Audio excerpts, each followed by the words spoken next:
তাহলে গণতন্ত্রের অধীনে নির্বাচন করতে গেলে প্রথমেই জনগণকে সকল ক্ষমতার মালিক মেনে রব মেনে ইলেকশন করতে হয়। তারপরে গণতন্ত্রের যে সংবিধান, এই সংবিধানের আনুগত্য স্বীকার করে করতে হয়। তারপরে গণতান্ত্রিক সরকারের আনুগত্য স্বীকার করে করতে হয়।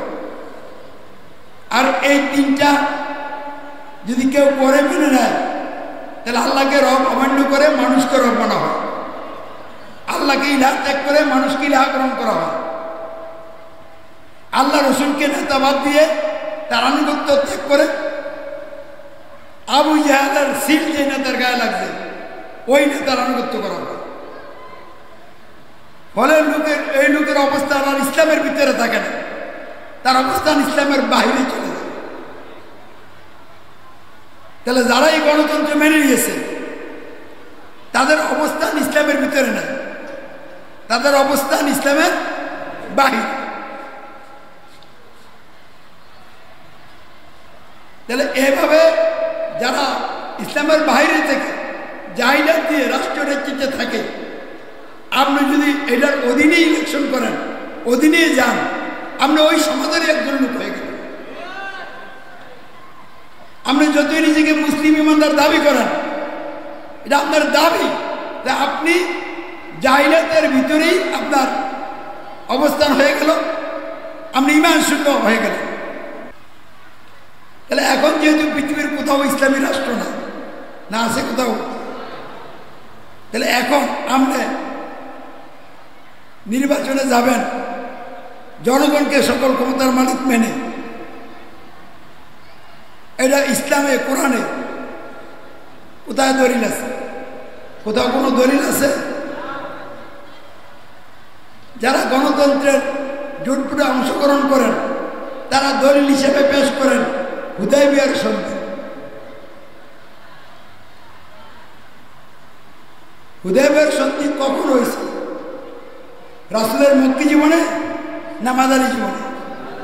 তিনি যখন মক্কা থেকে হিজরত করে মদিনায় গেলেন, ইসলামের রাষ্ট্র হয়ে গেল, তখন 7ম হিজরিতে যখন তিনি মক্কা হজের উদ্দেশ্যে রওনা দিলেন, তখন হুদায়বিয়া নামক স্থানে একটা সন্ধি হয়, হুদায়বিয়ার সন্ধি।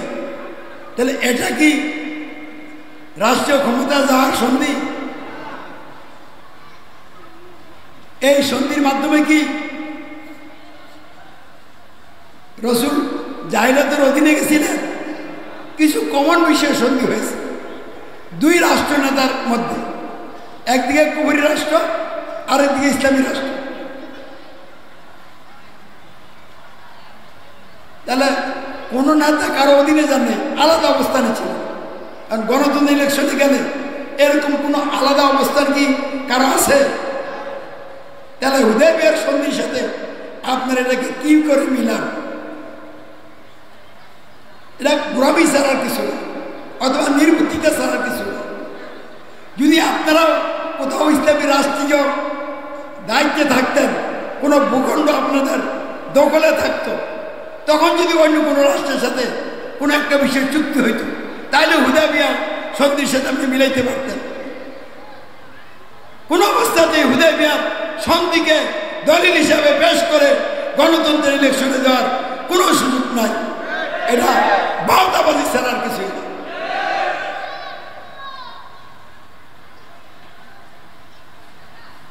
ইসলামী রাষ্ট্র যদি কোথাও থাকে, তখন ওই রাষ্ট্রের যিনি নেতা তার আনুগত্য করা বড়, কারণ উনি তো প্রতিষ্ঠিত ইমাম। প্রতিষ্ঠিত ইমাম থাকলে আপনার দল করার কোনো অধিকার নাই, জামাত বাঁচাইতে পারবেন না, প্রতিষ্ঠিত ইমামের আনুগত্য করতে হবে। তাহলে বর্তমান পৃথিবীতে কোথাও কোনো প্রতিষ্ঠিত ইমাম নাই, ইসলামী রাষ্ট্র কোথাও প্রতিষ্ঠিত নাই। এমন অবস্থায় আপনি আনুগত্য করবেন, কার আনুগত্য করবেন?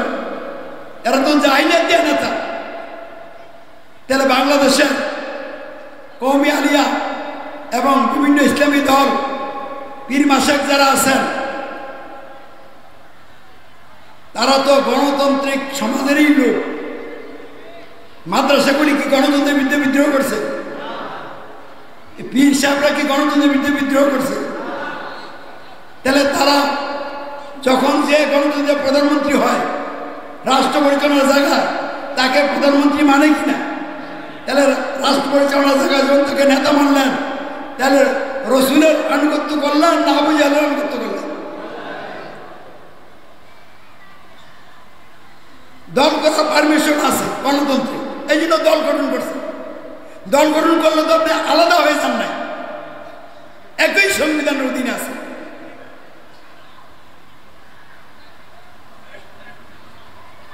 তাহলে আমরা এই তথাগত কোনো দলাদলিতে নাই। আমরা জাহেলি সমাজ ভেঙে ইসলামী সমাজ গ্রহণ করতেছি। সকল নবীর রাসূলরা যেভাবে বানিয়েছিলেন দাওয়াতের মাধ্যমে, ঠিক সেই দাওয়াতের মাধ্যমে আমরা জাহেলি সমাজ ভেঙে দাওয়াত কবুলকারীদেরকে নিয়ে, অর্থাৎ ইমানদারদেরকে নিয়ে ইমানদার করে সমাজ গঠন আন্দোলন গড়ে তুলছি। আমাদের আন্দোলন ডাইরেক্ট নবীর রাসূলদের সাথে মিলে।